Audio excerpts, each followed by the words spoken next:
સૂત્રો તો દર વખતે દિવાલ પર ચિતરાય છે, ચૂંટણી સભાઓમાં પણ ઉચ્ચારાય છે, પણ હકીકત તમે છેવાડાના ગામડાઓ સુધી જાઓ તો સ્થિતિ એવી છે કે બસ જેવી મૂળભૂત સેવા માટે પણ વર્ષોથી રાહ જોવી પડે। ડાકોરથી માત્ર 5 થી 10 કિલોમીટરના અંતરે આવેલા ગામડા વલ્લભપુરા, લાટ, સુઈ, મોરામલી, બોડી સહિતના વિસ્તારોમાં દરરોજ 150થી વધુ વિદ્યાર્થીઓ ડાકોર, ઉમરેઠ, ઠાસરા, નડિયાદ તથા આણંદમાં શિક્ષણ માટે પ્રાઇવેટ વાહનો દ્વારા ભારે તકલીફો સાથે જતા હોય છે। આ વિદ્યાર્થીઓ છેલ્લા 4 વર્ષથી સરકારી બસ માટે આસ લગાવીને બેઠા છે। ગ્રામજનો અહીંના સરપંચે એસટી વિભાગને રજૂઆતો કરી અંતે ભાજપના પોતાના સરપંચોએ પણ આવેદનપત્રો આપવું પડે તે પ્રકારની સ્થિતિ છે। હજુ પણ આ સુવિધા માટે લોકો માંગ કરી રહ્યા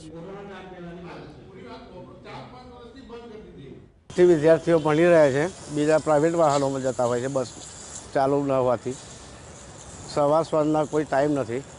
જે એરન લાઇટ બંધ કરવામાં આવી 4 વર્ષ પહેલાં ત્યારથી આ મુશ્કેલી ઊભી થઈ છે। વારંવાર રજૂઆત કરવા છતાં એસટીવાળા કોઈ ધ્યાન પર